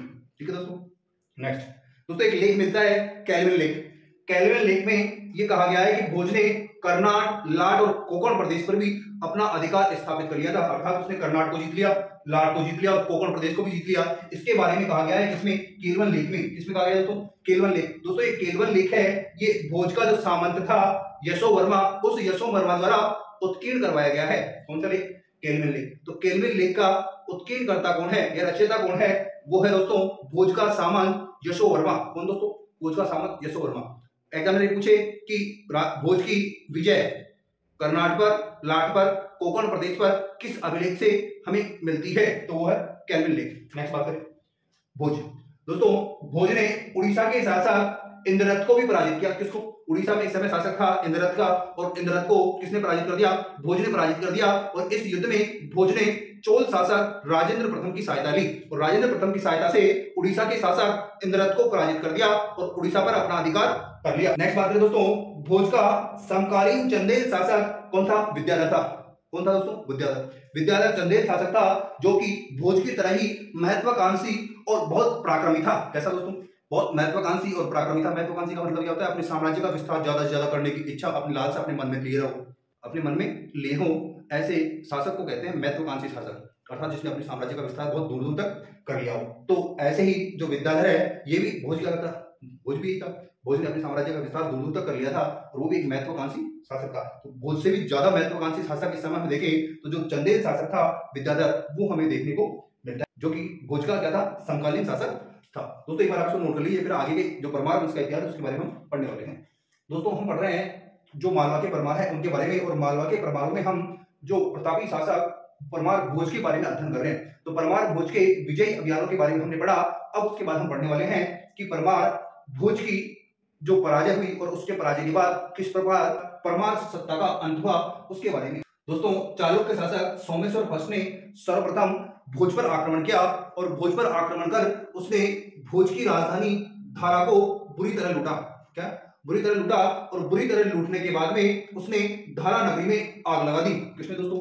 चालुक्य शासक सोमेश्वर फर्स्ट ने। सबसे पहले चालुक्य शासक सोमेश्वर ने उस पर आक्रमण किया। आक्रमण को उसकी राजधानी को लूट लिया और लूट कर क्या कर दी, उसमें आग लगा दी। जैसे तैसे कर भोज वहां से अपनी जान बचाकर भाग निकला। क्या दोस्तों, भोज अपनी जान बचाकर भाग निकला। दोस्तों इस आक्रमण का उल्लेख विल्हण के विक्रमांक चरित्र में किया गया है और उसमें कहा गया है कि चालुक्य शासक सोमेश्वर फर्स्ट के आक्रमण से आतंकित होकर भोज राजधानी छोड़कर भाग गया। क्या, अपनी जान बचाकर राजधानी छोड़कर क्या हो गया, भाग गया। इसमें लिखा हुआ है दोस्तों विल्हण के विक्रमांक देव चरित्र में। इसके बाद दोस्तों क्या हुआ, जो चालुक्य और चेदी शासक थे, चालुक्य और चेदी शासकों ने फिर योजना बनाई कि दोबारा मान लो कि आपस में शक्तिशाली हो जाए पुनः भोज, क्या भोज पुनः शक्तिशाली हो जाए और वो मान लो कि हमारे ऊपर आक्रमण कर दे, तो हम क्या करें। तो चालुक्य और चेदी शासकों ने मिलकर के एक संघ गठन किया। किसका, एक ऑर्गेनाइजेशन बनाया और उस ऑर्गेनाइजेशन का नेतृत्व करता जो चेदी नरेश था लक्ष्मीकर्ण, उस लक्ष्मीकर्ण को उसका नेतृत्व करता बनाया गया। जो एक ऑर्गेनाइजेशन बना लिया उसका नेतृत्व कौन करेगा, चेदी नरेश लक्ष्मीकर्ण उसका क्या करेगा, नेतृत्व करेगा। अब उसके नेतृत्व करने के बाद में उसमें तय किया गया कि अब हम भोज पर आक्रमण करेंगे। अब भोज क्या है, भोज इस आक्रमण की बात सुनकर अत्यधिक चिंताग्रस्त हो गया और चिंताग्रस्त स्थिति में उसकी मृत्यु हो गई। जैसे दोस्तों भोज की मृत्यु होती है तो लक्ष्मीकर्ण धारा नगरी पर आक्रमण करता है। धारा नगरी पर आक्रमण कर वो पुनः किस पर, धारा पर अपना अधिकार स्थापित कर लेता है। दोस्तों धारा पर अधिकार कर लिया किसने, लक्ष्मीकर्ण ने। कुछ समय तक, कालखंड तक दोस्तों आधा पार्ट बांट लिया, ठीक है। जो परमाणु का पार्ट था वो आधा का बांट लिया, आधा चेदी वंश के हिस्से में, आधा चालुक्य वंश के हिस्से में, क्योंकि ऑर्गेनाइजेशन बनाया था ना एक संगठन। भाई लक्ष्मीकर्ण तो उसका नेतृत्व करता ही था, लेकिन लड़ा तो दोनों ही था। इसलिए जो धारा नगरी है उसका क्षेत्र था, उस क्षेत्र पर किसका अधिकार हो गया, चेदियों का और चालुक्यों का अधिकार हो गया। तो इस प्रकार किसका अंत हो गया, तो इस प्रकार किसका अंत हो गया, भोज का अंत हो गया। कि वो संघ बनाने से क्या हो गया, आतंकित हो गया, भयभीत हो गया, चिंताग्रस्त हो गया कि आपस में लोग मिलकर के मेरे ऊपर आक्रमण कर रहे हैं, ठीक है। और उसकी स्थिति उस समय क्या हो गई थी, बहुत गंभीर हो गई थी और इस कारण वो चिंताग्रस्त स्थिति में क्या हो गया, मर गया। और लक्ष्मीकर्ण ने आक्रमण किया धारा नगरी पर और उस पर अधिकार कर लिया। दोस्तों उदयपुर एक लेख मिला है, ठीक है। उस उदयपुर लेख में भोज के लिए कुछ कहा गया है। क्या कहा गया दोस्तों, भोज की तुलना इसमें पृथु से की गई है।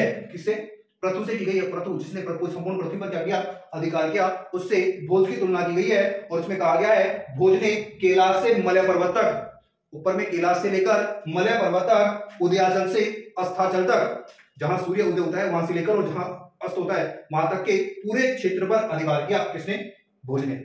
इस कारण उदयपुर लेख में भोज को पृथ्वी का अधिकारी कहा गया है। तो आपसे क्वेश्चन पूछे कि उदयपुर लेख में पृथ्वी का अधिकारी किसे कहा गया है, भोज को, या पूछे कि भोज को किस अभिलेख में पृथ्वी का उत्तराधिकारी कहा गया है, तो उदयपुर लेख में। कौन से लेख में दोस्तों, उदयपुर लेख में। नेक्स्ट बात करें दोस्तों, भोज, मैंने बताया कि भोज एक महान प्रतापी शक्तिशाली शासक था ही। शक्तिशाली शासक के साथ साथ वो एक महान विद्वान, कवि और साहित्यकार भी था। दोस्तों लगभग भोज ने 23 बड़े ग्रंथों की रचना की। कितने दोस्तों, 23 बड़े ग्रंथों की रचना की, जिनमें से कुछ ग्रंथ हम देख रहे हैं जो कि एग्जाम के पॉइंट ऑफ व्यू से इंपॉर्टेंट है। एग्जामिनर इनमें से अधिकांश पूछता है, जिनके बारे में हम चर्चा कर रहे हैं उनमें से ही एग्जामिनर अधिकांश पूछता है। तो कौन कौन से, सबसे पहले देखें सरस्वती कंठाभरण, किसकी है, भोज की रचना है। सम्रागण सूत्रधार, भोज की रचना है। आयुर्वेद सर्वस्व, श्रृंगार प्रकाश, शब्दानुशासन, श्रृंगार मजरी, कर्मशतक, युक्ति कल्पतरु, राजमृगांक, ये सब किसके हैं, भोज के ग्रंथ हैं। कौन कौन से दोस्तों, सरस्वती कंठाभरण, सम्रागण सूत्रधार, आयुर्वेद सर्वस्व, श्रृंगार प्रकाश, शब्दानुशासन, श्रृंगार मजरी, कर्मशतक, युक्ति कल्पतरु और राजमृगांक, ये भोज के प्रमुख ग्रंथ हैं। मैंने कहा कि वैसे तो भोज ने लगभग 23 ग्रंथों की रचना की और उन 23 ग्रंथों में मुख्य ग्रंथ ये हैं जो कि एग्जाम में पूछे जाते हैं। अब बात करें दोस्तों भोज के सम्रागण सूत्रधार और युक्ति कल्पतरु के बारे में। दोस्तों जो भोज ने सम्रागण सूत्रधार और युक्ति कल्पतरु की रचना की, ये रचना वास्तुशास्त्र पर आधारित है। इस पर दोस्तों, वास्तुशास्त्र पर। तो एग्जामिनर क्वेश्चन पूछता है कि भोज की निम्न में से कौन सी रचनाएं वास्तुशास्त्र पर आधारित है, तो सम्रागण सूत्रधार और युक्ति कल्पतरु किस पर, वास्तुशास्त्र पर आधारित है। नेक्स्ट बात करें दोस्तों कि जो आईने अकबरी है, ठीक है, अबुल फजल ने आईने अकबरी की रचना की और उस आईने अकबरी में अबुल फजल ने कहा जो भोज था उस भोज के दरबार में लगभग 500 विद्वान निवास करते थे। किसके में दोस्तों, भोज के दरबार में। किसने कहा, आईने अकबरी में अबुल फजल ने कहा कि भोज के दरबार में लगभग 500 विद्वान रहते थे। नेक्स्ट बात करें भोज। भोज दोस्तों विद्वानों की क्या है, उत्साहवर्धन के लिए, ठीक है, उनको मोटिवेट करने के लिए, ठीक है, उनको अभिप्रेरित करने के लिए क्या करता, जो अच्छी कविताएं लिखता था, अच्छी रचनाएं लिखता था, उनको वह उचित पुरस्कार देता था। क्या देता था दोस्तों, उचित पुरस्कार देता था। दोस्तों उचित पुरस्कार में ये कहा गया है कि कोई कवि मान लो अच्छी कविता लिख रहा है, तो अच्छी कविता लिख रहा है तो वो प्रत्येक श्लोक पर उसे 1 लाख मोहर देने का काम करता था। क्या काम करता था? 1 लाख मोहर। ठीक है, कोई कवि है, कोई कवि श्लोक सुना रहा है तो एक श्लोक की क्या देता था? 1 लाख मुद्राएं या 1 लाख मोहर उसमें क्या देता था? उपहार स्वरूप देता था। नेक्स्ट बात है दोस्तों, भोज की जब मृत्यु हुई तो विद्वानों में क्या हुई? निराशा छा गई। और विद्वानों में निराशा छाई और इस निराशा के उपरांत भोज की जो मृत्यु हुई उस पर विद्वानों ने कहा कि आज विद्वान और विद्या दोनों क्या हो गई? निराशित हो गई। अर्थात उसको संरक्षण देने वाला कोई नहीं बचा है। ना तो विद्या को कोई संरक्षण देने वाला बचा है और ना जो विद्वान है उनको कोई संरक्षण देने वाला बचा है। तो किसकी मृत्यु पर विद्वानों ने कहा कि आज विद्या और विद्वान दोनों निराशित हो गए हैं? तो भोज की मृत्यु पर। किसकी मृत्यु पर? भोज की मृत्यु पर। तो भोज के दरबार में भास्कर भट्ट, दामोदर मिश्र, धनपाल, हलायुध जैसे प्रमुख विद्वान निवास करते थे। दोस्तों हलायुध की बात करें तो हलायुध भोज के दरबार का प्रसिद्ध गणितज्ञ था। क्या था दोस्तों? प्रसिद्ध गणितज्ञ था।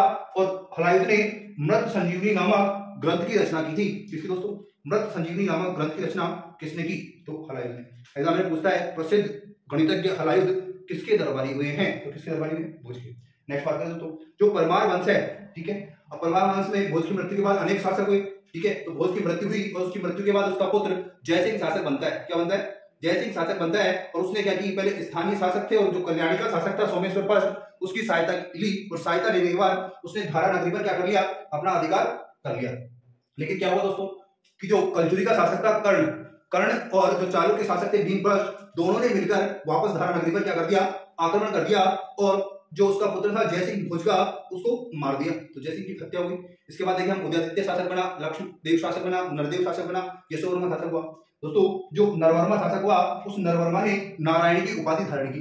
तो किस परमार शासक ने नारायण की उपाधि धारण की? तो नरवर्मा ने नारायण की उपाधि धारण की। दोस्तों परमार जो मालवा के परमार थे, इन मालवा के परमार वंश के शासकों का अंतिम शासक कौन था दोस्तों? यशोवर्मा था। कौन था दोस्तों? यशोवर्मा था। और यशोवर्मा ने अवंतीनाथ की उपाधि धारण की थी। किसी दोस्तों? अवंतीनाथ की उपाधि धारण की थी। दोस्तों एक बार आप इसको नोट कर लीजिए। फिर इसके बाद हम पढ़ने वाले हैं जेजागुप्ती या बुंदेलखंड के चंदेल। दोस्तों अब हम नेक्स्ट वंश के बारे में बात कर रहे हैं, वो है जेजागुप्ती या बुंदेलखंड के जो चंदेल थे उनके बारे में। सबसे पहले बात करें दोस्तों, जो बुंदेलखंड है, इस बुंदेलखंड का प्राचीन नाम जेजागुप्ती देखने को मिलता है। तो बुंदेलखंड का प्राचीन नाम क्या था? जेजागुप्ती। दोस्तों जेजागुप्ती नाम क्यों पड़ा? जो बुंदेलखंड का जो चंदेल वंश था, इस चंदेल वंश का जो तीसरा शासक हुआ जयशक्ति, जिसे लेखों में जेजा भी कहा गया, उस जयशक्ति ने अपने नाम के आधार पर इस क्षेत्र का नामकरण किया।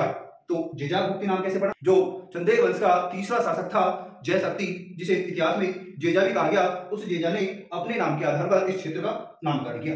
दोस्तों कौन कौन से ऐसे स्रोत है जो हमें चंदेल वंश के बारे में जानकारी प्रदान करते हैं, उनके बारे में हम बात करें तो सबसे पहले बात करें राजशेखर का प्रबंध कोश। कौन सा दोस्तों? राजशेखर का प्रबंध कोश। इसके अलावा महोबा से एक लेख मिला है, एक दीवार पर एक लेख उत्कीर्ण है, उस लेख से भी हमें चंदेल वंश के बारे में जानकारी मिलती है। इसके अलावा खजुराहो, दोस्तों छतरपुर मध्य प्रदेश में खजुराहो स्थित है और इस खजुराहो से 2 लेख अंकित मिले हैं, एक तो 954 ईस्वी का और एक 1002 ईस्वी का। दोस्तों इन दोनों अभिलेखों से चंदेल वंश के बारे में जानकारी मिलती है। ऐसा माना जाता है कि ये दोनों लेख चंदेल शासक धंग के काल में उत्कीर्ण हुए। कब दोस्तों? चंदेल शासक धंग के काल में 954 ईस्वी और 102 ईस्वी के जो लेख हैं ये किसके काल के माने जाते हैं? चंदेल शासक धंग के काल के माने जाते हैं। नेक्स्ट दोस्तों कृष्णमणि का प्रबोध चंद्रोदय। कृष्णमणि एक कवि हुए हैं, उनका एक ग्रंथ है प्रबोध चंद्रोदय, जिससे भी हमें चंदेल वंश के बारे में जानकारी मिलती है। इसके अलावा देखिए दोस्तों चंद्रप्रदाय का पृथ्वीराज रासो। दोस्तों चंद्रप्रदाय के इस पृथ्वीराज रासो में पृथ्वीराज चौहान अर्थात जो पृथ्वीराज तृतीय था चैमान वंश का शासक और चंदेल शासक परमर्दी देव के मध्य हुए आपसी संघर्ष का वर्णन देखने को मिलता है। तो चंद्रप्रदाय के पृथ्वीराज रासो से भी हमें चंदेल वंश के बारे में जानकारी मिलती है। दोस्तों इसके अलावा हम चंदेल वंश के शासकों का इतिहास देखें कि किस प्रकार का इतिहास इनका रहा है और कौन कौन से शासक जिनका रोल चंदेल शासक में महत्वपूर्ण रहा है। सबसे पहले बात करें दोस्तों संस्थापक में, चंदेल वंश की स्थापना लगभग 831 ईस्वी में नन्नुक नामक व्यक्ति द्वारा की गई। किसके द्वारा दोस्तों? नन्नुक नामक व्यक्ति द्वारा की गई और इसने नृप तथा महापति की उपाधि धारण की। किसकी दोस्तों? नृप तथा महीपति की उपाधि धारण की। बात करें दोस्तों नन्नुक के बाद शासक बना वाक्यपति, वाक्यपति के बाद जयशक्ति, जयशक्ति के बाद विजयशक्ति, फिर राहिल और राहिल के बाद हर्ष। हर्ष दोस्तों जेजागुप्ती या बुंदेलखंड के चंदेल शासकों में सबसे महान शासक हुआ है कौन? हर्ष। हर्ष का शासनकाल 900 से 925 ईस्वी माना जाता है और ये चंदेल शासक राहिल का पुत्र था। किसका दोस्तों? चंदेल शासक राहिल का पुत्र था। दोस्तों हर्ष चंदेलों का वह शासक है जिसने चंदेलों को, जो प्रतिहार वंश की जिन्होंने अधीनता स्वीकार कर रखी थी या प्रतिहारों के सामंतों के रूप में जो काम करते थे, उन सामंतों को इन्होंने मुक्ति दिलाई। अर्थात प्रतिहार वंशों से या प्रतिहार शासकों से चंदेल वंश को मुक्ति किसने दिलाई? हर्ष ने। दोस्तों उपाधि की बात करें, परम भट्टारक। दोस्तों खजुराहो लेख में लिखा गया है कि हर्ष ने परम भट्टारक की उपाधि धारण की। अब दोस्तों बात करें कि जो हर्ष है, हर्ष ने अपने मस्तिष्क का अर्थात अपनी बुद्धि का प्रयोग करते हुए उसने क्या किया? अनेक राजाओं के साथ वैवाहिक संबंध स्थापित किए और वैवाहिक संबंध स्थापित करने के बाद उनसे सहयोग और समर्थन प्राप्त किया। उसके बाद उसने शासन किया। सबसे पहले बात करें दोस्तों, हर्ष है, हर्ष ने चंदेल कन्या नट्टा देवी का विवाह कलचुरी शासक कोक्कल के साथ किया। किसके साथ दोस्तों? कलचुरी शासक कोक्कल के साथ किया। अब जो कोक्कल था, इस कोक्कल ने अपनी पुत्री का विवाह किसके साथ कर दिया? राजपूत शासक कृष्ण सेकंड के साथ कर दिया। तो आपस में क्या हो गए? संबंध हो गए। तो हर्ष को क्या हुआ? कलचुरी शासकों का भी सहयोग मिल गया और राजपूत शासकों का भी सहयोग मिल गया। तो दोनों तरफ से उसको सहयोग मिल गया। नेक्स्ट बात करें दोस्तों कि इसने जो विवाह किया, उस विवाह की कड़ी में देखें कि हर्ष ने जो चौहान वंश की कन्या थी कंचुका, ठीक है, और चौहान वंश की जो राजकुमारी थी कंचुका, उसके साथ हर्ष ने विवाह कर चौहानों से क्या प्राप्त किया? सहयोग और समर्थन प्राप्त किया। दोस्तों बात करें हर्ष के बारे में, हर्ष वैष्णव मत का अनुयायी था और हर्ष के बाद शासक बनता है यशोवर्मन। दोस्तों 930 ईस्वी में यशोवर्मन ने शासन संभाला और यह एक साम्राज्यवादी और महत्वाकांक्षी शासक था। दोस्तों इसके काल में राजपूत है, वो राजपूत गुर्जर प्रतिहारों पर आक्रमण करते हैं। तो इस कारण से जो गुर्जर प्रतिहार है उनकी स्थिति बहुत जर्जर हो जाती है, ठीक है, बहुत दयनीय स्थिति हो जाती है, ठीक है। एक तो इसका लाभ मिल जाता है किसको? यशोवर्मन को। दूसरा लाभ किसका मिलता है? दूसरा लाभ मिलता है दोस्तों, जैसे ही गुर्जर प्रतिहारों की स्थिति जर्जर हुई तो राजपूतों में भी आपस में क्या हो गए? मतभेद हो गए, ठीक है, मतभेद हो गए, आपस में आंतरिक कलह हो गई। और गोविंद जो चतुर्थ था, गोविंद चतुर्थ के काल में क्या हुआ? आंतरिक कलह हुआ, उसका फायदा यशोवर्मन को मिल गया और यशोवर्मन ने फायदा उठाकर कन्नौज पर आक्रमण कर दिया। कन्नौज पर आक्रमण कर कन्नौज पर उसने अधिकार कर लिया। कन्नौज पर अधिकार करने के बाद यशोवर्मन ने जो कालिंजर का प्रसिद्ध दुर्ग है उस दुर्ग पर भी अपना अधिकार कर लिया। किस पर दोस्तों? कालिंजर। तो कन्नौज जीतने के बाद किसको जीत लिया? कालिंजर को भी जीत लिया। किसने? यशोवर्मन ने। दोस्तों जो खजुराहो लेख है, उस खजुराहो लेख में कालिंजर के जो दुर्ग है उसके बारे में कहा गया है कि यशोवर्मन ने शिव के निवास स्थान कालिंजर के पर्वत को आसानी से जीत लिया था, जो कि इतना ऊंचा है, जो कि क्या है? इतना ऊंचा है जो अपनी ऊंचाई के या अपनी विशालता के कारण जो सूर्य से आने वाली धूप है उस धूप को भी क्या कर देता है? बाधित कर देता है, ठीक है। इसमें लिखा हुआ है खजुराहो लेख में। तो दोस्तों एक बार आप इसको नोट कर लीजिए और फिर इसके बाद में आगे के शासकों के बारे में हम पढ़ने वाले हैं।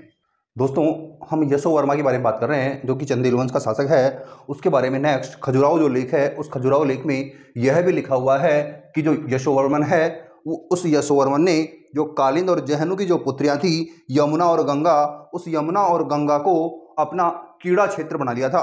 अर्थात दोस्तों उसने गंगा और यमुना को बार बार जीतकर उन क्षेत्रों पर अपना अधिकार स्थापित किया। इसलिए खजुराहो लेख में कहा गया है कि यशोवर्मन ने कालिंद और जन्हू की जो पुत्रियां थी यमुना और गंगा, उसको अपना कीड़ा क्षेत्र बनाया। तो एग्जामिनर डायरेक्टली क्वेश्चन पूछता है कि किस चंदेल शासक ने कालिंद व जन्हू की पुत्रियों अर्थात गंगा व यमुना को अपना कीड़ा स्थल बनाया? तो किसने बनाया दोस्तों? यशोवर्मन ने। इसके अलावा नेक्स्ट बात करें दोस्तों, जो खजुराहो में जो यशोवर्मन है उसके लिए यह भी अंकित किया गया है कि उसने भय रहित होकर जो चेदी नरेश था लक्ष्मण राज, उस लक्ष्मण राज की अगणित सेना को पराजित कर दिया था। इसका मतलब यह है कि दोस्तों जो चेदी नरेश था लक्ष्मण राज, उस लक्ष्मण राज के पास अनंत सेना थी। उस अनंत सेना से आतंकित और भय रहित होकर अच्छी तरह अर्थात भय मुक्त होकर लड़ने का काम किसने किया? यशोवर्मन ने किया, जिसके कारण उसे क्या मिली? जीत मिली। क्या मिली दोस्तों? जीत मिली। और उसने किसको? जो चेदी नरेश था उस चेदी नरेश लक्ष्मण राज को पराजित कर दिया था। किसमें लिखा हुआ दोस्तों? खजुराहो लेख में, ठीक है। नेक्स्ट बात करें, जो दोस्तों यशोवर्मन है, इस यशोवर्मन की हम कला और जो निर्माण है उसमें योगदान देखें तो कला और निर्माण में यशोवर्मन का योगदान है। जो खजुराहो में बहुत सारे मंदिर हैं, ठीक है, और इन खजुराहों का जो स्थल है, इन खजुराहो के स्थल में एक प्रसिद्ध मंदिर है विष्णु का मंदिर। किसका मंदिर दोस्तों?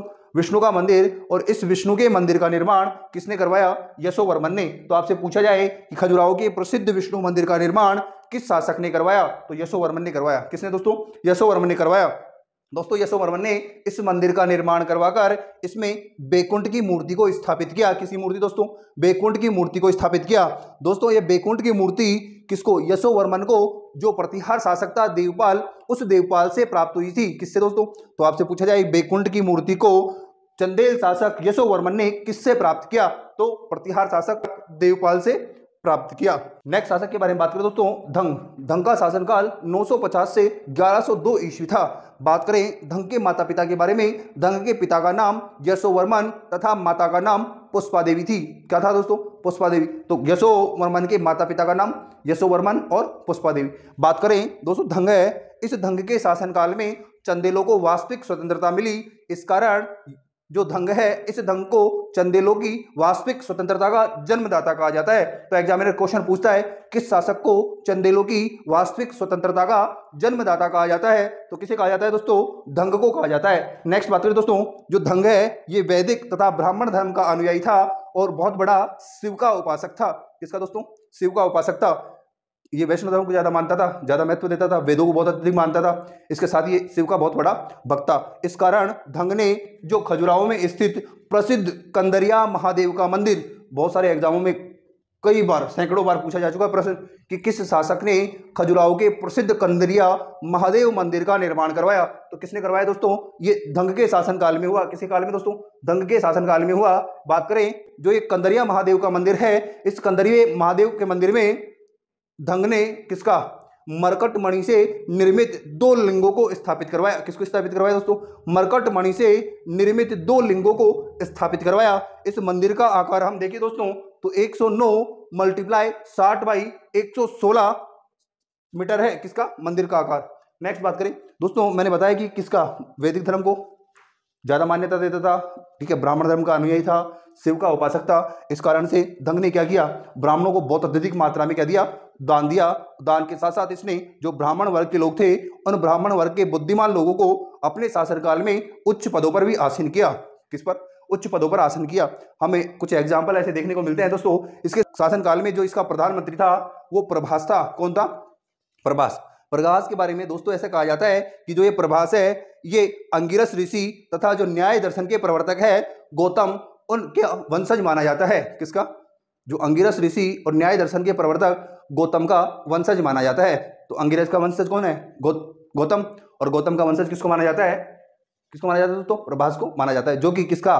धंग का प्रधानमंत्री था। इसके अलावा देखें जो धंग के शासनकाल में मुख्य न्यायाधीश के रूप में जो कार्य करता था उस व्यक्ति का नाम था भट्टेशोधर। क्या नाम था दोस्तों? भट्टेशोधर। और ये भी एक ब्राह्मण था। तो इससे पता चलता है कि इसने अपने शासनकाल में ब्राह्मणों को अत्यधिक महत्व दिया तथा उन्हें उच्च पदों पर आसीन किया। किस पर? उच्च पदों पर आसीन किया।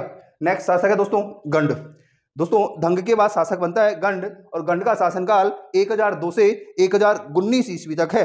कब से कब तक? 1002 से 1019 ईस्वी तक है। इसके बाद शासक बनता है दोस्तों विद्याधर। विद्याधर का शासनकाल 1019 ईस्वी से 1029 ईस्वी के मध्य माना जाता है। कब से कब तक? 1019 से 1029 ईस्वी तक। यह भी चंदेल वंश का सबसे शक्तिशाली शासक माना जाता है। शक्तिशाली शासकों में गिनती होती है, मैंने बताया हर शक्तिशाली शासकों में गिनती होती है, धंग की शक्तिशाली शासकों में गिनती होती है, ठीक है। इसके अलावा विद्याधर की शक्तिशाली शासकों में गिनती होती है, यशोवर्मन की शक्तिशाली शासकों में गिनती होती है। तो यह भी चंदेल वंश का एक शक्तिशाली शासक था। दोस्तों बात करें इसके शासनकाल में एक मुस्लिम इतिहासकार है, वो मुस्लिम इतिहासकार नाम है इब्न अल अतहर। क्या नाम है? इब्न अल अतहर। ये कहता है कि जो चंदेल शासक विद्याधर था उसके पास एक बहुत बड़ी सेना थी। क्या थी? बहुत बड़ी सेना थी। कौन कहता है ये बात? ये मुस्लिम लेखक या मुस्लिम इतिहासकार इब्न अल अतहर कहता है। ये कहता है कि जो विद्याधर है उस विद्याधर के पास एक बहुत बड़ी विशाल सेना थी तथा उसका जो देश था उस देश को खजुराहो कहा जाता था। क्या कहा जाता था दोस्तों? खजुराहो कहा जाता था। दोस्तों विद्याधर के बाद विजयपाल शासक बनता है, विजयपाल के बाद देववर्मन शासक बनता है, देववर्मन के बाद कीर्तिवर्मन शासक बनता है। दोस्तों जो ये कीर्तिवर्मन है, इस कीर्तिवर्मन के दरबार में प्रसिद्ध ग्रंथ कौन सा दोस्तों? प्रसिद्ध ग्रंथ प्रबंध चंद्रोदय, उसके रचनाकार कृष्ण मिश्र निवास करते थे। किसके दरबार में दोस्तों? कीर्तिवर्मन के दरबार में प्रबंध चंद्रोदय के रचनाकार कृष्ण मिश्र निवास करते थे। कौन दोस्तों? कृष्ण मिश्र निवास करते थे। कीर्तिवर्मन के बाद संलक्षण वर्मा शासक बनता है, संलक्षण वर्मा के बाद जयवर्मन, फिर पृथ्वीवर्मन, फिर मदन वर्मा और परमर्दिदेव। दोस्तों मदन वर्मा है ये भी इस वंश का एक प्रतापी शासक हुआ है। इसके बाद में परमर्दिदेव जो कि चंदेल वंश का सबसे प्रतापी और अंतिम शासकों में माना जाता है। दोस्तों अब हम बात करेंगे जो परमर्दिदेव है उसके बारे में। जब तक दोस्तों आप एक बार इसको नोट कर लीजिए। दोस्तों नेक्स्ट चंदेल शासक है परमर्दिदेव, और परमर्दिदेव का शासनकाल है 1163 से 1203 ईस्वी। यह चंदेल वंश का अंतिम शासक हुआ। दोस्तों यह एक प्रतापी शासक था। इसकी उपाधियों के बारे में बात करें दोस्तों तो इसकी उपाधि है दक्षिणाधिपति की, जिसका उल्लेख महोबा लेख में किया गया है। किसका उल्लेख दोस्तों? दक्षिणाधिपति की उपाधि जो परमर्दिदेव ने ग्रहण की, उसका उल्लेख महोबा लेख में किया गया है। इसके अलावा दूसरी उपाधि इसने धारण की वो थी दोस्तों तत्पादान्युधात। तत्पादान्युधात की उपाधि किसने धारण की? परमर्दिदेव ने। दोस्तों जो परमर्दिदेव है, इस परमर्दिदेव ने जो दक्षिणाधिपति की उपाधि धारण की, ये ऐसा माना जाता है कि जो पृथ्वीराज चौहान, जो चौहान शासक पृथ्वीराज चौहान है, उस पृथ्वीराज चौहान और परमर्दिदेव के मध्य एक संघर्ष हुआ, और इस संघर्ष में जो परमर्दिदेव है, इनके दो सेनापति आला और उदल को क्या हो गई? वीरगति मिल गई। किसको? आला और उदल। तो दो सेनापतियों को क्या मिल गई? वीरगति मिली। किसके? परमर्दिदेव के। लेकिन जो आला उदल की मृत्यु हुई, इसके बाद पृथ्वीराज चौहान ने कन्नौज पर अधिकार कर लिया और इसको यहाँ से धकेल दिया। तो ऐसा माना जाता है कि इसने, या शायद जो तराइन का सेकंड युद्ध हुआ था जिसमें पृथ्वीराज चौहान की हार हुई, उसके बाद इसने शायद पुनः अपने क्षेत्र पर अधिकार किया, और अधिकार करने के बाद दक्षिणाधिपति की उपाधि धारण की। तो ऐसा माना जाता है कि तराइन के दूसरे युद्ध के बाद परमर्दिदेव ने अपने क्षेत्र पर पुनः अधिकार कर लिया तथा दक्षिणाधिपति की उपाधि धारण की। दोस्तों दोनों के मध्य जो संघर्ष हुआ, इस संघर्ष का उल्लेख हमें चंद्रप्रदायी की पृथ्वीराज रासो से देखने को मिलता है। नेक्स्ट बात करें दोस्तों 1203 ईस्वी में परमर्दिदेव पर कुतुबुद्दीन ऐबक जो गुलाम वंश का संस्थापक है, उस कुतुबुद्दीन ऐबक ने परमर्दिदेव को पराजित कर कालिंजर के जो दुर्ग है, उस कालिंजर के दुर्ग पर अधिकार कर लिया था। दोस्तों जो फरिश्ता है, मुस्लिम इतिहासकार, वो फरिश्ता कहता है कि परमर्दिदेव के जो मंत्री थे अजयदेव, उस अजयदेव ने किसके कारण, जो परमर्दिदेव है इसकी कायरता के कारण उसकी हत्या कर दी। कायरता क्या? कि उसने जो कुतुबुद्दीन ऐबक है उससे साहसिक रूप से लड़ने का साहस नहीं दिखाया, और उसकी इस कायरता के कारण उसके मंत्री अजयदेव ने उसकी हत्या कर दी। किसने कहा है? फरिश्ता ने। नेक्स्ट वंश के बारे में पढ़ेंगे दोस्तों हम, वो है त्रिपुरी का कलचुरी या चेदी वंश। कहाँ का दोस्तों? त्रिपुरी का कलचुरी या चेदी वंश। दोस्तों ऐतिहासिक स्रोतों के बारे में बात करें कि कलचुरी के जो चेदी वंश है, इसके बारे में हम कहाँ से इतिहास को जानते हैं, तो वो है दोस्तों पहला कलचुरी नरेश जो युवराज था, उसका एक बिल्हारी लेख मिला है। उस बिल्हारी लेख से जो त्रिपुरी के कलचुरी हैं, उन कलचुरियों का इतिहास पता चलता है। नेक्स्ट दोस्तों जो कलचुरी नरेश लक्ष्मण सेकंड है, इसका कारितलाई अभिलेख है, उससे भी हमें इस वंश के बारे में जानकारी मिलती है। इसके अलावा दोस्तों नेक्स्ट है हेमचंद्र का द्वाश्रव्य काव्य। दोस्तों जो हेमचंद्र का द्वाश्रव्य काव्य है, इससे हमें जो चेदी वंश का शासक कर्ण और पाल वंश के शासक विग्रहपाल के मध्य आपस में जो संघर्ष हुआ, उसके बारे में जानकारी मिलती है। नेक्स्ट कौन सा साक्ष्य है दोस्तों? राजशेखर। प्रसिद्ध कवि राजशेखर ने अब दो ग्रंथ लिखे हैं। कौन कौन से? काव्य मीमांसा और विद्वशाल भंजिका। दोस्तों जो काव्य मीमांसा और विद्वशाल भंजिका है, इनकी रचना राजशेखर ने चेदी वंश के शासक युवराज के दरबार में रहते हुए की थी। तो दोनों ग्रंथों की रचना किसके काल में हुई? ये हुई दोस्तों कलचुरी का जो चेदी वंश है, इसका शासक था युवराज, और उस युवराज के दरबार में कौन रहता था? राजशेखर रहता था। कुछ समय के लिए वहां रहा, और वहां रहकर इन्होंने इन दोनों ग्रंथों की रचना की। नेक्स्ट विल्लन का विक्रमांक देवचरित्र। कौन सा दोस्तों? विक्रमांक देवचरित्र। और इसमें जो कर्ण है, कौन? कर्ण, जो चेदी नरेश कर्ण है, कर्ण के बारे में तथा चालुक्य शासक था सोमेश्वर फर्स्ट, उसके बीच में आपस में कैसे संबंध रहे, उन संबंधों का वर्णन देखने को मिलता है। किसमें? विल्लन के विक्रमांक देवचरित्र में। अब इनका इतिहास देखिए दोस्तों। जो कलचुरी का चेदी वंश है, इस कलचुरी के चेदी वंश का संस्थापक कोक्कल को माना जाता है। कोक्कल दोस्तों एक प्रतापी और शक्तिशाली शासक था। इसने कन्नौज पर, इस समय जो प्रतिहार शासक था भोज, उस प्रतिहार शासक भोज तथा उसके जो जितने भी सामंत थे, उन सामंतों को बुरी तरह पराजित कर दिया था। दोस्तों जो कोक्कल है, उसके लिए बिल्हारी लेख में कहा गया है कि कोक्कल ने सारी पृथ्वी को जीतकर उत्तर में भोज तथा दक्षिण में कृष्णराज को अपने दो कीर्ति स्तंभों के रूप में स्थापित किया। तो भोज को जीत लिया प्रतिहार शासक, भोज को जीतकर उसने उत्तर में उसको सत्ता सौंप दी कि मेरे सामंत के रूप में काम करता रहे। दक्षिण में उसे जो राष्ट्रकूट शासक था कृष्णराज, जिसे कृष्ण सेकंड के नाम से भी जाना जाता है, उसको हराकर पराजित कर अपना सामंत बना लिया, और दक्षिण में उसे कीर्ति स्तंभ के रूप में स्थापित किया। तो बिल्हारी लेख में यही कहा गया है कि कोक्कल ने उत्तर में तो किसको स्थापित कर दिया? भोज को, और दक्षिण में किसको? कृष्ण सेकंड को स्थापित कर अपने दो मजबूत कीर्ति स्तंभों की स्थापना की। नेक्स्ट दोस्तों जो कोक्कल है, इस कोक्कल के कुल 18 पुत्र हुए, जिनमें सबसे बड़ा और उत्तराधिकारी पुत्र था शंकरगण। और जब कोक्कल की मृत्यु होती है, तो कोक्कल की मृत्यु के बाद शंकरगण ही क्या बनता है? नेक्स्ट राजा बनता है। दोस्तों शंकरगण का पुत्र युवराज शासक बनता है। दोस्तों ये शंकरगण का दूसरा पुत्र था। किसका दोस्तों? शंकरगण का। दोस्तों जो प्रथम पुत्र था, बड़ा पुत्र था, उसकी अल्प आयु में क्या हो गई थी? मृत्यु हो गई थी। इसके बाद उसका जो युवराज है किसको घोषित किया गया? उसके दूसरे पुत्र युवराज को घोषित किया गया। तो राजशेखर का जो विद्युसाल भंजी का ग्रंथ है जिसमें युवराज को, किसको? जो कलचुरी नरेश युवराज है, इस कलचुरी नरेश युवराज को उज्जैनी भुजंग कहा गया है। क्या कहा गया है? उज्जैनी भुजंग कहा गया है, जिसका अर्थ होता है मालवा को विजय करने वाला, अर्थात उज्जैनी को विजय करने वाला। किसको? उज्जैनी को विजय करने वाला। दोस्तों एक बार आप नोट कर लीजिए, फिर आगे का इतिहास हम पढ़ने वाले हैं। दोस्तों नेक्स्ट बात करें युवराज के बारे में, जो कि कलचुरी शासक है। युवराज के शासनकाल में राजशेखर त्रिपुरी को छोड़कर कन्नौज आ गया था। दोस्तों राजशेखर की बात करें, जो कि प्रसिद्ध रचनाकार है, जिसने काव्य मीमांसा और विद्युसाल भंजिका नामक ग्रंथों की रचना की। दोस्तों प्रतिहार शासक महेंद्रपाल और महिपाल के दरबार में कौन आ गया था? कन्नौज में आ गया था। कौन? राजशेखर। किसको छोड़कर? त्रिपुरी को छोड़कर। तो एग्जामिनर क्वेश्चन पूछता है कि किसके शासनकाल में प्रसिद्ध रचनाकार राजशेखर त्रिपुरी को छोड़कर कन्नौज वापस आ गए? किसके शासनकाल में? दोस्तों युवराज के शासनकाल में। और किसके दरबार में रहे वो? महेंद्रपाल, प्रतिहार शासक महेंद्रपाल और महिपाल के शासनकाल में। नेक्स्ट बात करें दोस्तों, एक भेड़ाघाट जबलपुर मध्य प्रदेश में एक प्रसिद्ध मंदिर है 64 योगिनी का मंदिर। कई बार एग्जामिनर पूछ चुका दोस्तों, सैकड़ों बार। प्रसिद्ध 64 योगिनी के मंदिर का निर्माण किसने करवाया? युवराज ने करवाया दोस्तों, जो कि कलचुरी शासक था। तो भेड़ाघाट जो जबलपुर मध्य प्रदेश से एक अभिलेख मिलता है जिसमें उल्लेख किया गया है कि 64 योगिनी के प्रसिद्ध मंदिर का निर्माण युवराज के शासनकाल में हुआ। नेक्स्ट दोस्तों जो कलचुरी शासक है उनमें नेक्स्ट शासक हुआ लक्ष्मण राज। लक्ष्मण राज के बाद शंकरगढ़ सेकंड, शंकरगढ़ सेकंड के बाद युवराज सेकंड, फिर कोकल सेकंड और उसके बाद गांगेय विक्रमादित्य शासक बना।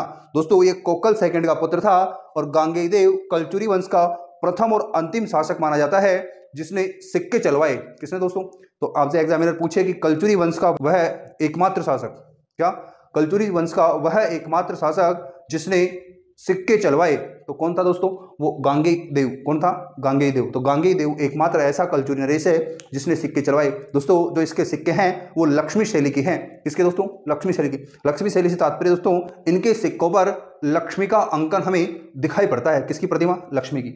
नेक्स्ट उपाधियों की बात करें दोस्तों, जो गांगेय देव है, इस गांगेय देव ने महाराजा धीराज की उपाधि, परमेश्वर की, महामंडलेश्वर और विक्रमादित्य की उपाधि धारण की।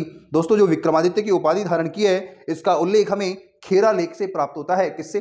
खेरा लेख। तो खेरा लेख कहता है कि गांगेय देव ने विक्रमादित्य की उपाधि धारण की। नेक्स्ट शासक है दोस्तों कर्ण या लक्ष्मीकर्ण। दोस्तों इसका शासनकाल है 1041 से 1070 ईस्वी और इस वंश का सबसे प्रतापी शासक माना जाता है। दोस्तों कर्ण ने जो कलिंग है, ठीक है, उस कलिंग के जो शासक थे उनको पराजित कर दिया और पराजित करने के उपलक्ष्य में इसने त्रिकलिंगाधिपति की उपाधि धारण की। किसकी दोस्तों? त्रिकलिंगाधिपति की उपाधि धारण की। तो किस शासक ने त्रिकलिंगाधिपति की उपाधि धारण की थी? तो वो था दोस्तों कर्ण या लक्ष्मीकर्ण। दोस्तों जो कर्ण है, इस कर्ण ने पाल शासक विग्रहपाल थर्ड को भी पराजित किया था। किसको? पाल शासक विग्रहपाल थर्ड को भी पराजित किया था। नेक्स्ट बात करें दोस्तों, जो कर्ण है, इस कर्ण ने जो चंदेल शासक था इसका समकालीन, उस चंदेल शासक देववर्मन को भी पराजित कर कन्नौज पर अधिकार कर लिया था। किसको दोस्तों? कर्ण को पराजित कर। नेक्स्ट बात करें दोस्तों, जो विल्लन है, विल्लन का जो विक्रमांक देव चरित्र है, उस विक्रमांक देव चरित्र में उल्लेख किया गया है कि जो कर्ण है उस कर्ण ने कालिंजर गिरी के जो जितने भी अधिपति हुए हैं उन सभी अधिपतियों को क्या कर दिया? मार दिया था। इसलिए जो विल्लन कर्ण को क्या कहता है? कालिंजर गिरी के अधिपतियों का काल कहता है। तो किस कलचुरी शासक को कालिंजर गिरी के अधिपतियों का काल कहा जाता है? तो वो है दोस्तों कर्ण। कौन दोस्तों? कर्ण। किसने कहा? विल्लन ने। तो विल्लन ने अपने विक्रमांक देव चरित्र में कहा कि कर्ण कालिंजर गिरी के अधिपतियों का काल है। कौन दोस्तों? कर्ण।